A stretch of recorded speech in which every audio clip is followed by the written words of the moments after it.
hey, what's up?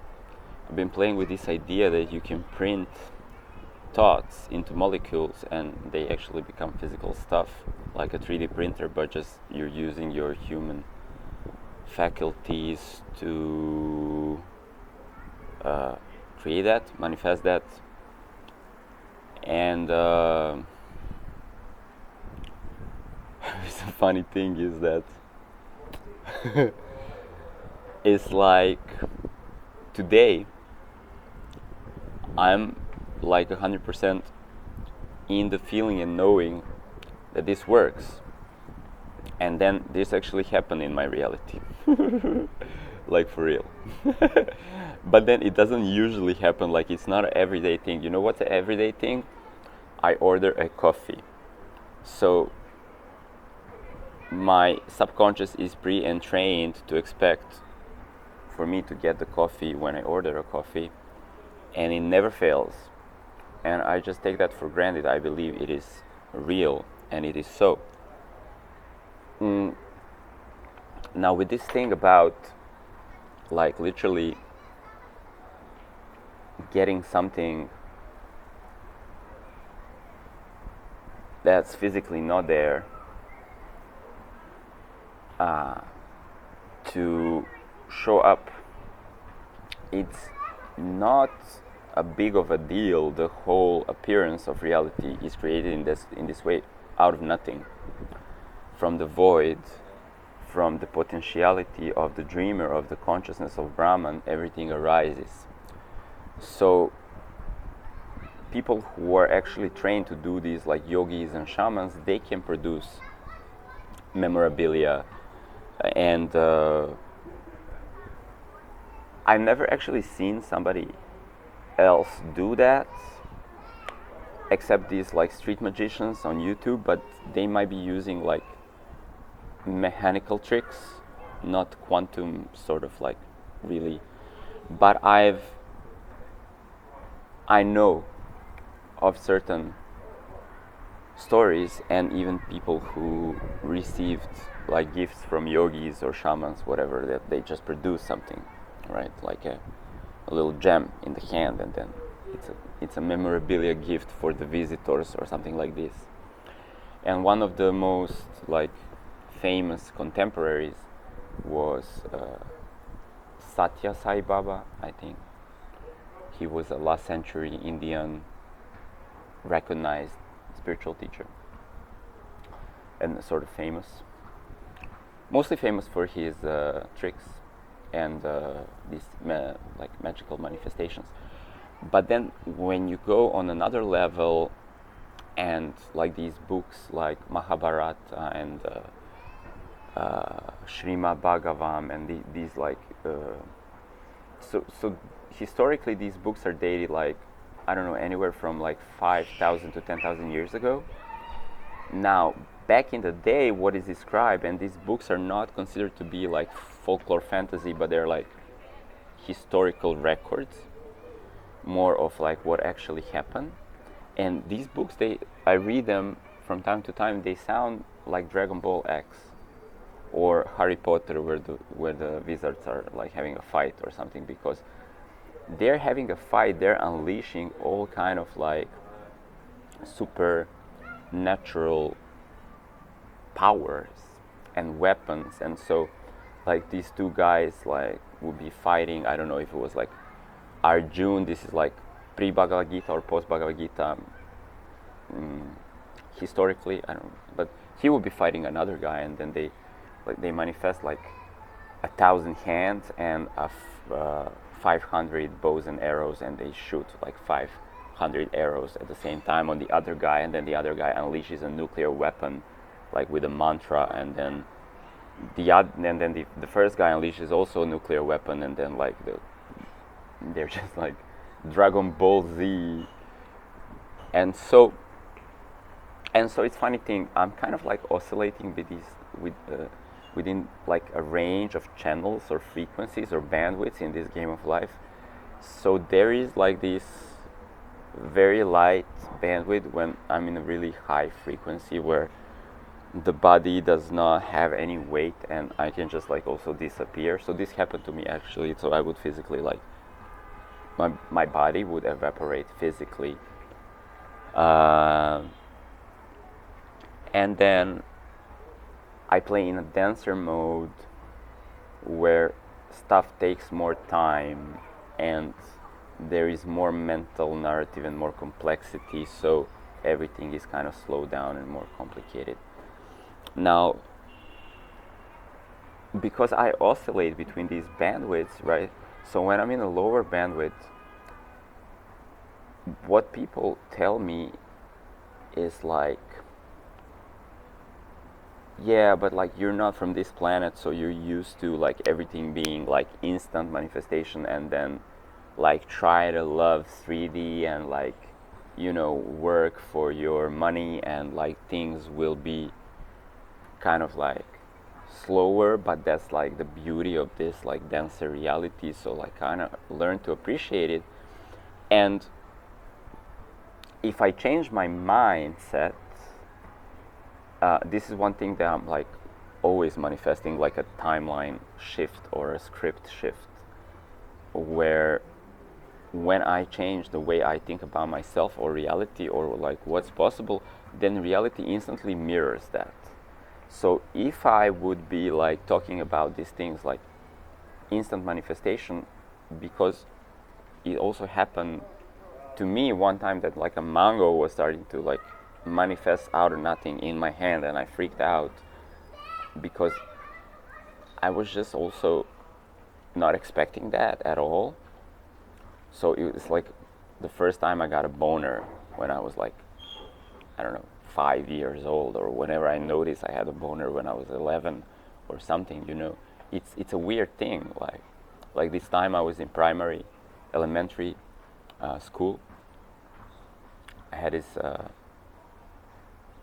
girl. She was sitting next to me in like we were sitting in a bench. So during the class she would like, you know, do some like she would flirt with me. We were kids, but she would like flirt with me, and then I get a boner, and then the class was finished, and like the bell rang, and all the kids storm out because it's like the break, and everybody storms out, and I would be sitting in this bench with a boner, and I was like, I can't get up because I have this thing. It's embarrassing.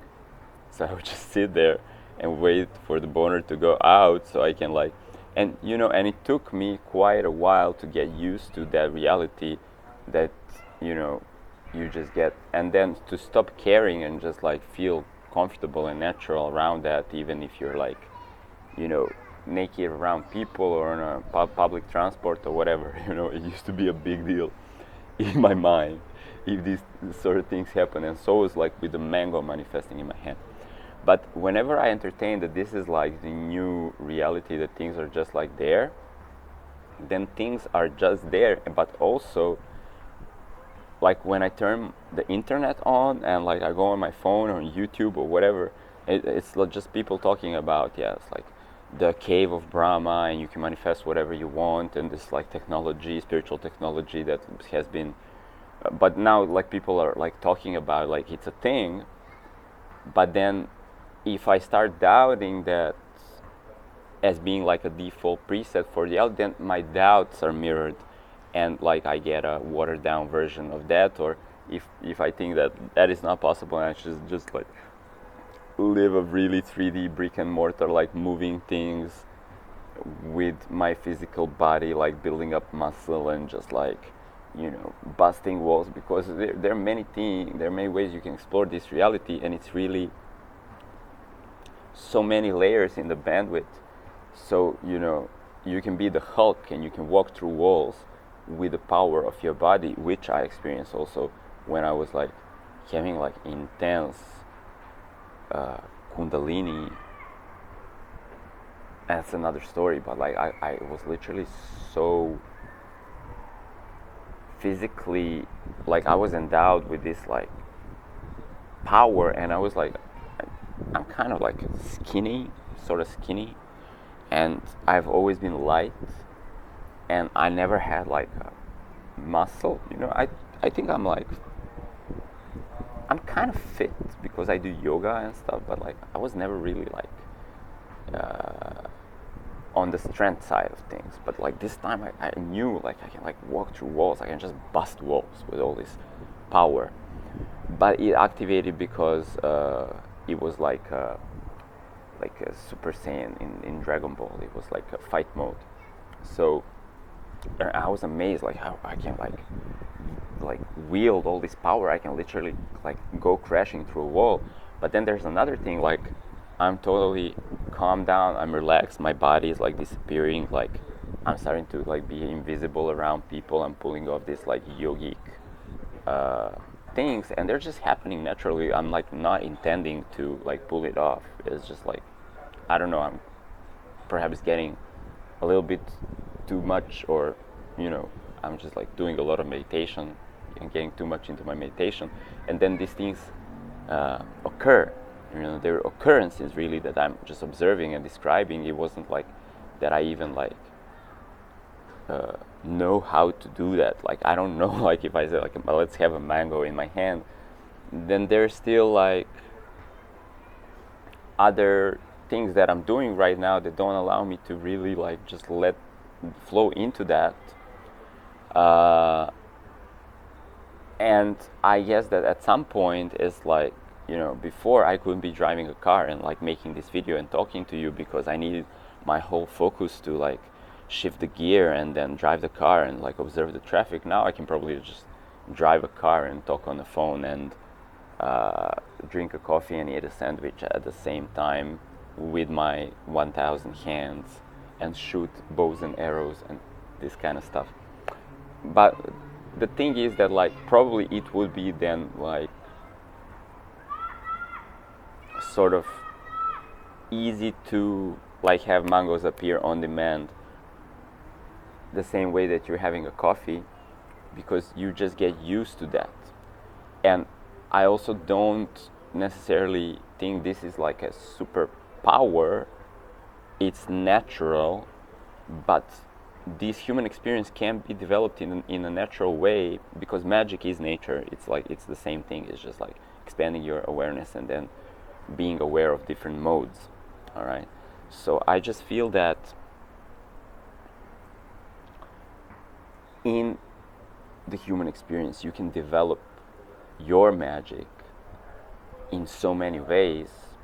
Like you can play all the instruments, or you can just like play the piano, or just play the guitar, or just play whatever, some weird instruments, or a flute, or sitar, or whatever. So there are so many niches that you can like practice in this one lifetime. So each individual will develop some type of skills and some types of magic, or this multidimensional awareness, right? And if you've seen Harry Potter, they would be like, they have all these wizards, but some are masters of potions, some are masters of like different spells, some are friendly with like magical creatures or animals or something, and others are like, so there's like an individual focus of what range of wizardry or magic or like whatever yogic things you open up. And perhaps this is also determined by like who you are in the other universes, parallel universe, other video games, because we choose to some degree our path, at least what leads up to the awakening of the universal consciousness and the God self-consciousness. It's like a path that each individual soul will give itself some sort of predestined path. And then later you can also become the director and the producer and everything. So it's like, but before you learn how to walk, how to talk, you will probably choose some type of career and a setting that's going to happen to you. And I know this because I wanted to be like an astronaut and a fashion designer when I was a kid, so I said that. So It was, and that happened.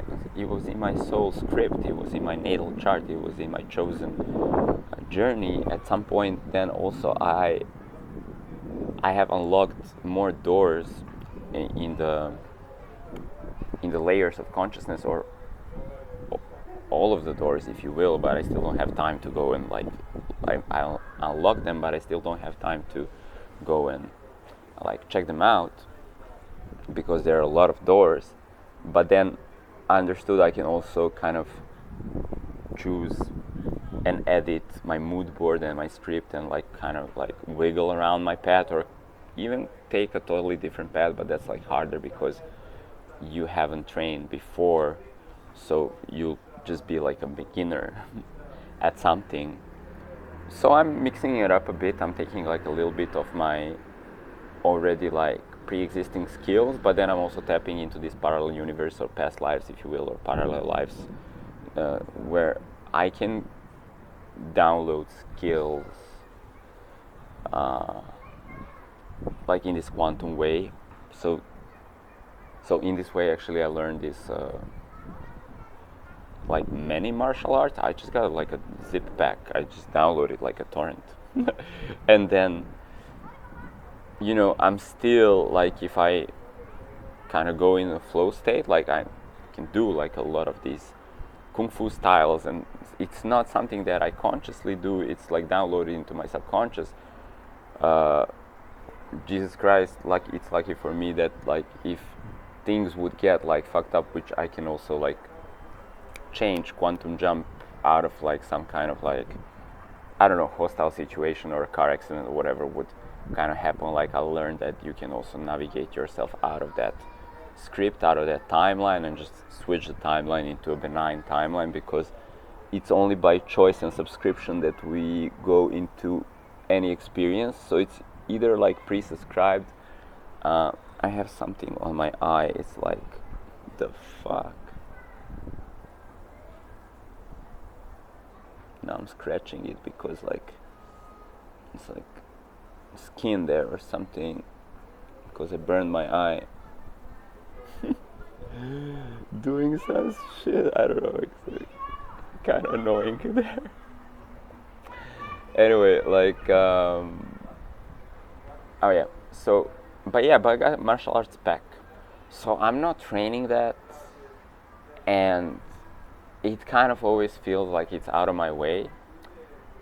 But it's like sleeping there, is dormant in my subconscious. So actually, yeah, a few times like people were hostile, like, and these things activated.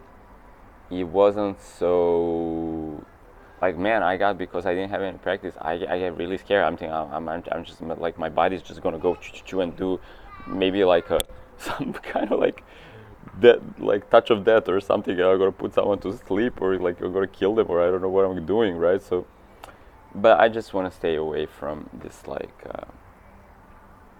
troublesome. It can be fun, but it's usually like, if people are hostile, they're projecting some kind of trauma from their own like script. And like, if it's not like in a dojo or just play fighting, where it's like mutual consent on the rules and whatever, but it's like a street hassle or like a domestic violence situation, then I'm just like, I don't want to be in this, because like, you're projecting something onto me, and I don't want to play in this. But like, if I can't get out, if there's no door for me to get out of that situation, if I stay in that situation, oh my god, I'm so worried that I'm just gonna like snap somebody's neck or something. And then it did happen a few times. I had some crazy people in my life, and this is a crazy game of life. So what to do? It's not on anyone. It's just like play fights from other lives. They like kind of some subconscious trauma shit just plays out and projects into the room. And then well, I realized that also there's like this like I don't know, there's a higher intelligence or overall intelligence, right? That I'm part of, and it's part of me, or whatever. It's all one intelligence. They can still kind of fine tune what happens in a conflict. and this is the whole point of like me reading Bhagavad Gita, where there's like this big battle and Arjuna is being a wimp because he doesn't want to kill people. And honestly, I'm like just being Arjuna this lifetime. I'm like, yo, like super conscious, do like Krishna, do I have to like freaking like do this?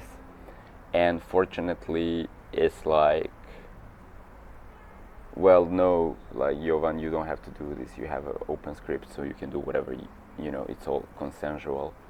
But in these pastimes, in these Krishna Leelas, the past Avatar video games, like uh, Arjuna, he didn't want to like fight because there were his brethren and relatives, and like it's another tribe, but like people from his posse there, like he's supposed to go in a battle with them, and you know people die in these battles, so he wasn't really uh, comfortable with that, right? And it's uncomfortable like being like Shiva and just like chopping heads. Once you start doing it, it's fun and just like thrilling, and nobody ever really dies. It's a video game, but then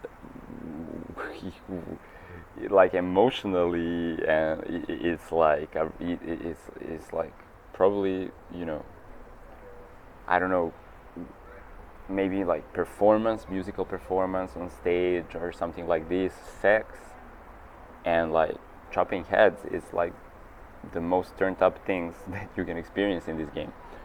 So yeah, once you start chopping heads, it's okay.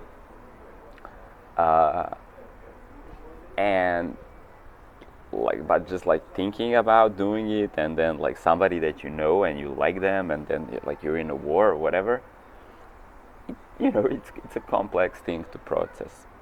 So anyway, they say, you know, there are different yugas that are Satya Yuga, okay, which is like everybody's just like the same consciousness with like a few bodies. So there's like few of us, and it's just one consciousness, and like we're walking around the like in the fields of barley, or in the simulator you're walking around, and then obviously everybody is you, and we don't have language developed because everybody's online, you know, everybody's the consciousness, like everybody's it. So there's nothing you need to actually look for. You can pretty much manifest mangoes or whatever you imagine, and everybody's chill. So that's like mostly like heaven. It sounds like heaven because you don't have to do shit, right? And then Dvarpa Yuga, which is where like Arjuna and everybody's having these battles. In Dvarpa Yuga, people have individualities. They're still like divine conscience, so they can still like manifest like these like nuclear weapons with a mantra, or they can like, they're really like wizards. In Harry Potter, they just like, you know, just bring shit into manifestation like that, just like, you know. And probably like these guys, when you have cobras, you know, like popping out like yogis, or like, I don't know, these higher dimensional you know, with cobras sticking like from behind or whatever, riding a humongous bird. So that all happens in this kind of reality where everybody is God or gods, but everybody is God now having individuality, so they become like different gods or demons, because some of them are not like chill, they're not nice, they're really like naughty, and they will use all their like superpowers for dark shit, or just fucking up shit basically, right? And then the funny thing is that even the light ones, they fuck up shit too, right? So they're just like, you know, doing the same stuff, right? Because like, but you know, it's mostly like the guys that roll with the, like this destroyer, the Shiva, and they'll fuck up more things, and then Vishnu will sometimes come, and he will be like, all right, peace, like everybody make up, you know, just chill, just save the day or something, just kind of maintain order of things, even though some beings are just into arts and like magic of like arts and playing instruments and like singing and doing heavenly stuff, and then the other people are just gonna come and they like to fuck up things. So that's Dvarpa Yuga. But now, and there are 4 yugas, so I'm not sure if I'm like, I'll just name 3 because I can't remember all of them. And we come to this Kali Yuga, this like really complex, so much thought, so the individuality is becoming really ridiculously complex, so much so that you cannot escape it. You cannot even recognize that the consciousness that is having the experience of that individuality is just like God self dreaming itself in a freaking trip. All right, so it's hard to get out of the identification with the form, and the thought stream is just like so complex.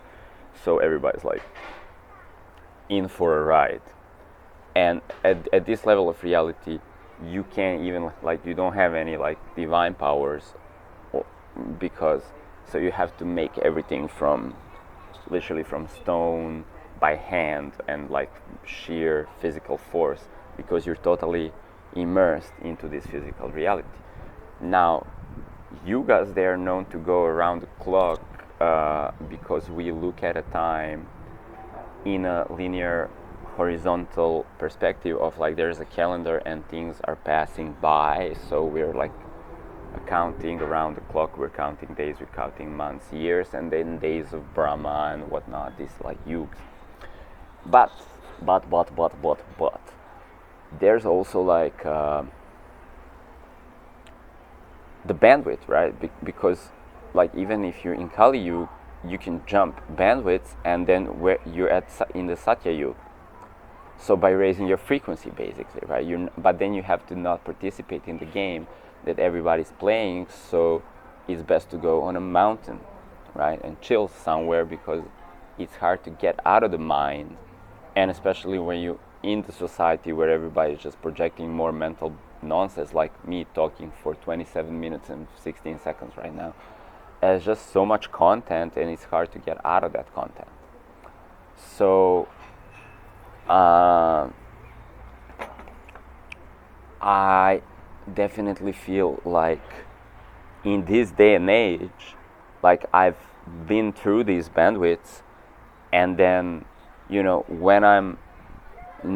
when I have no thoughts and I'm just like meditating, and these like mangoes, the stuff that appears around me would be like more effortless for me to handle, because I don't think about it. It's just like something wasn't there and now it's there, and it's usually just magic mushrooms on my front lawn or something like this. Okay, I'm doing yoga, and then I have like magic mushrooms around me.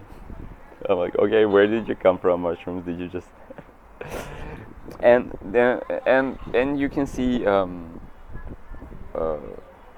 spaceship.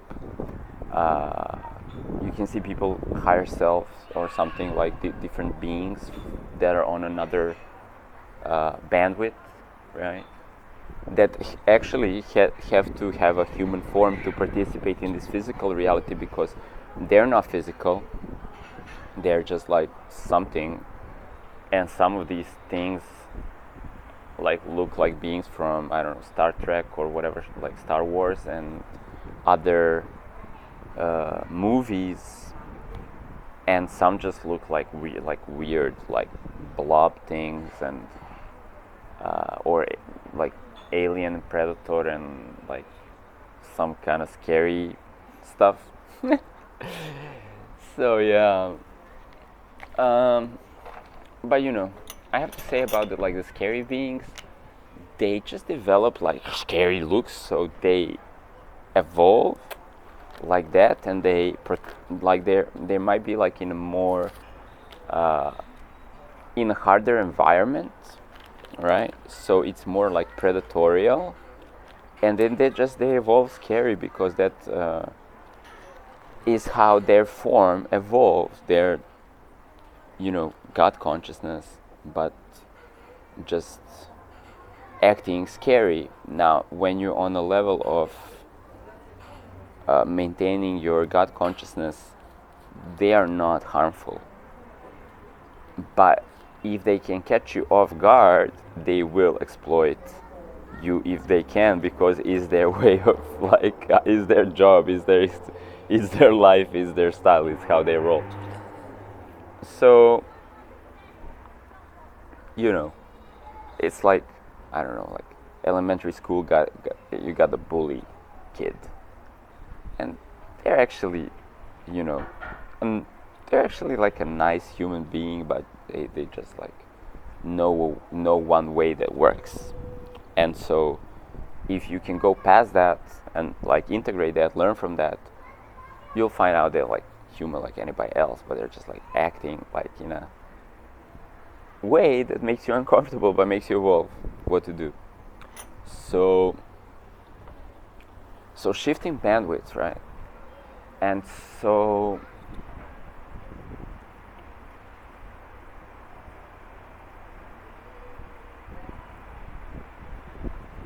it's kind of weird because obviously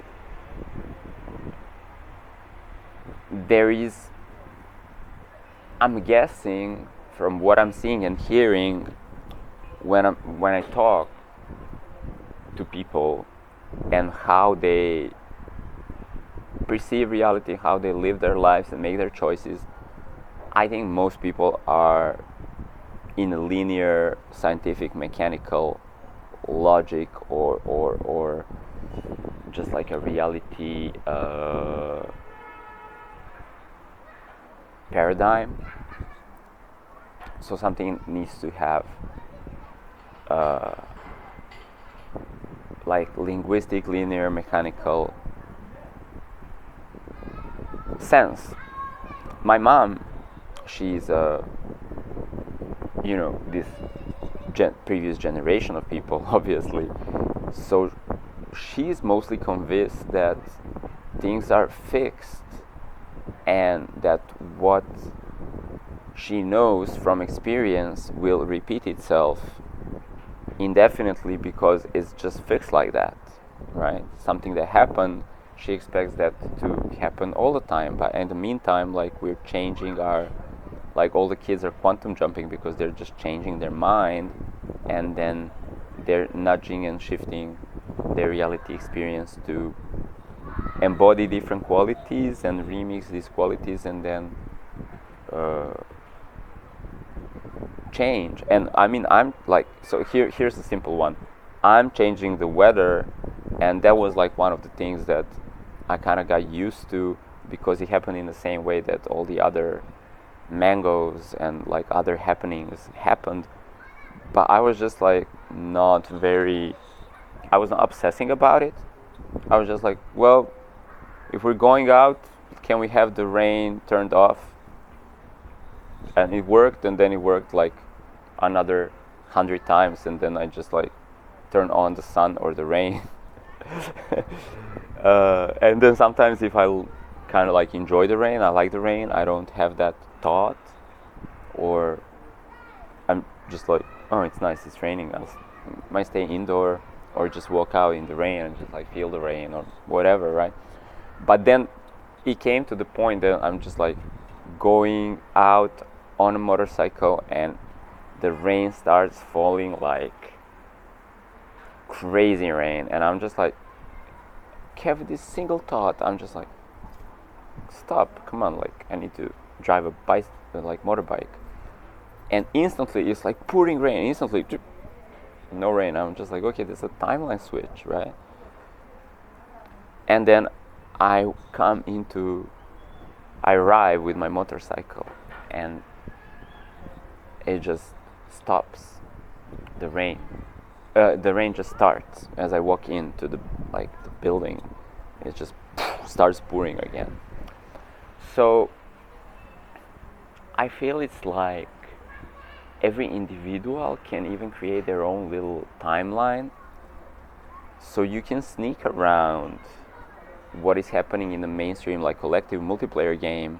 You can always open like a little back door and like walk through your own timeline, your own reality, where, like, I don't know, it might be like even the rain's falling on everybody, but you're just like walking about and there's no rain in your reality.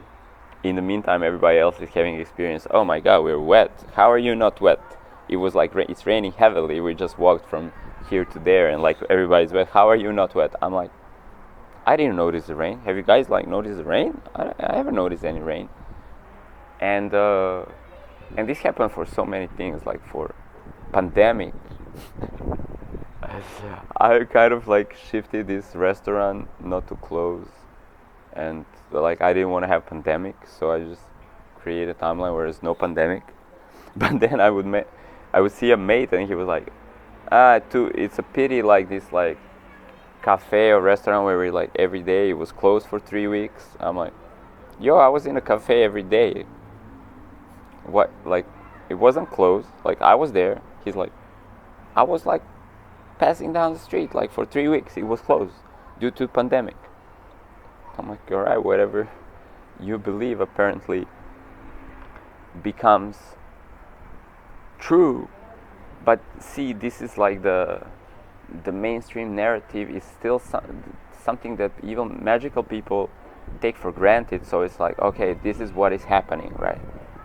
Like, I'm gonna check the news, I'm gonna check the internet, I'm gonna check what people say on the media that is happening, so I know what is happening when I get out. I'm like, you're a subscriber, bro. Like, you're not creating your timeline, your reality. You're just, going to check out what's happening in like what everybody else created.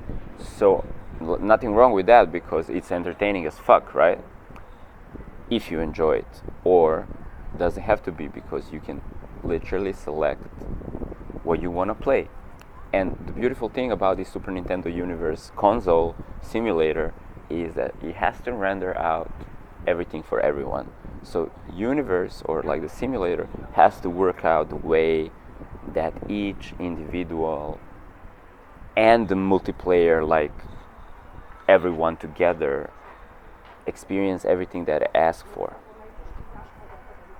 So that's infinity working for all of us to enjoy. See what I mean? Pretty amazing. Okay, so I mentioned the bandwidths that are yugas, that you can count in a linear horizontal way of time passing, and then it takes like tens of thousands sometimes of years to pass through one yuga. But then also there's a vertical scale where you can just shift frequency and you can go into these different yugas, these different qualities or bandwidths of consciousness, in which I guess you're operating in different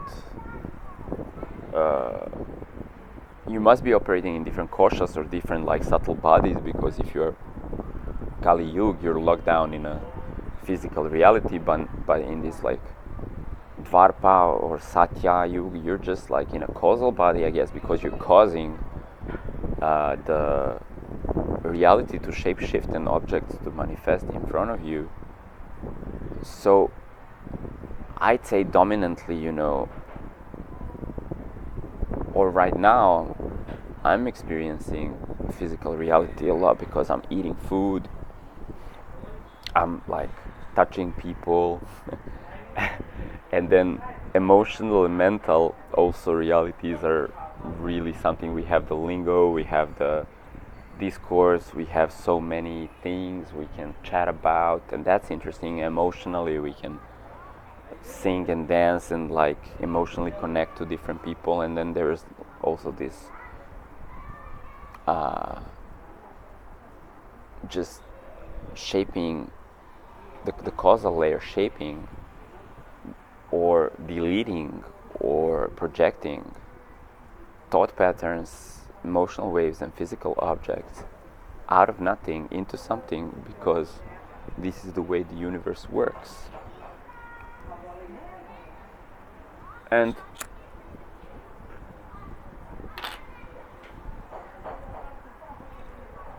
I feel like different people get to know different individuals. We get to know these things in different arrangements of our own individual exploration. So it would be like somebody's like only a kid when they start like activating their Merkaba and like seeing aliens or flying and shit like that. And then these people have a different path.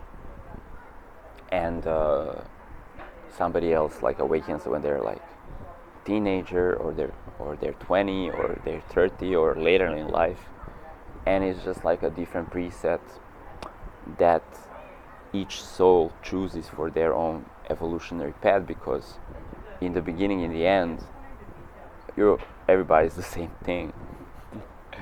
And that's always eternal like truth that is can be said or expressed, but it expresses everything. So of course it's expressed as all these different patterns and different individualities and different lifestyles. And oh my god, all of this is so freaking entertaining to be honest.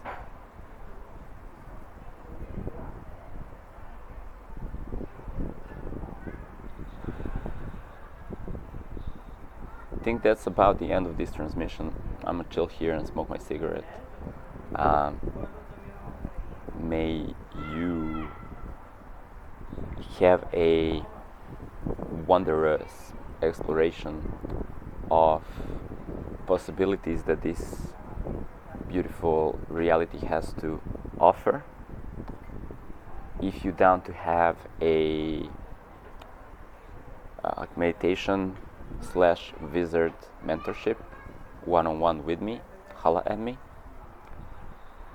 We can dive deep into your own hidden potentials, or into just the infinite potentials of this one infinite being that is you and me, and just see how that wants to channel itself through your individuality, and check what's behind those infinite doors, infinite portals, and kind of like, you know, open a Matrix dojo and learn how to stop bullets, or like quantum jump, or whatever you want to niche your magical being into.